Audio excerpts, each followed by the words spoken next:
Well, a lot of the media portraying this weekend's nationwide protests against Sharia law as protests against Islam. The clashes erupting into brawls here at home over Islam. Protesters and counter-protesters squaring off across the country tonight, either against the threat of Islamic law or in defense of Muslim Americans. Activists say anti-Sharia groups promote a distorted view of Islam. But did they tell the entire story here? That's the big question. Here with more on that, Muslim scholar and author of the book In the Land of Invisible Women, Dr. Qanta Ahmed. Thank you so much, Doctor, for coming in this morning. I guess my first question is, and for a lot of people that don't understand it, the difference between Sharia and Sharia law. Sharia literally means the life-giving central path. It's all the values that keeps a Muslim in a God-centered direction. Today I'm fasting as part of Ramadan. Sure. That's all that Sharia means.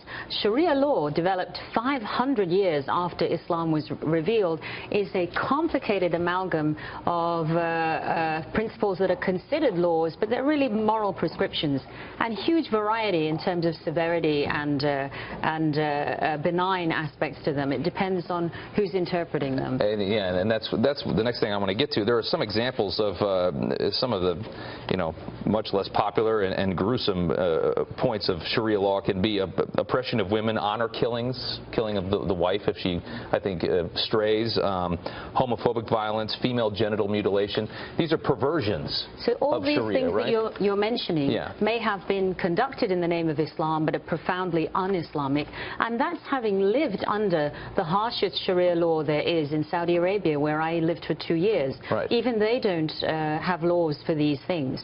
As some of the protesters do not want Sharia law in the United States. Sure. As a believing Muslim who follows Sharia, I am in agreement. Right. I think that's the correct thing to do. And it is interesting, and I think that got confused. Is this a protest of Islam, or is it a protest of these laws, which are human rights violations that I think everybody can agree with in nations like Pakistan, in nations like Saudi Arabia, right? Afghanistan and Iran, there are gross distortions which their own citizens are campaigning against. For instance, preventing blasphemy laws or the persecution of Christians. Muslims are protesting that in countries run by Sharia. What we saw when we saw the violence in this, we saw counter-protesters coming out and trying to spin this into an anti-Muslim, anti-Islam kind of movement, and counter-protesting these things that we're talking about, counter-protesting honor killings, counter-protesting oppression of women, violence against women and homosexuals. How do you counter-protest something like that? So I think what you're referring to is what I call the commodification of Islamophobia. Claiming all discussions relating to Islam are somehow Islamophobic, portraying anybody that's concerned about human rights violations is considered Islamophobic. I think there are more productive ways to discuss this than violent protests. Right. But there are many that are trying to portray Muslims in America as victims, and we are not victims. We are hugely socially progressive here. We make a great deal of money. We have many opportunities. The United States Constitution protects us. We cannot accept this industry that is trying to portray American Muslims as victims, and that's what they're doing. And that's actually a movement that comes from the philosophy that supports the Muslim Brotherhood.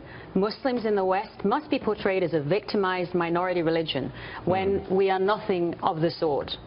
Very, very interesting stuff. Doctor, thank you so much for coming on this morning. We appreciate it. Thank you, Rob. Okay.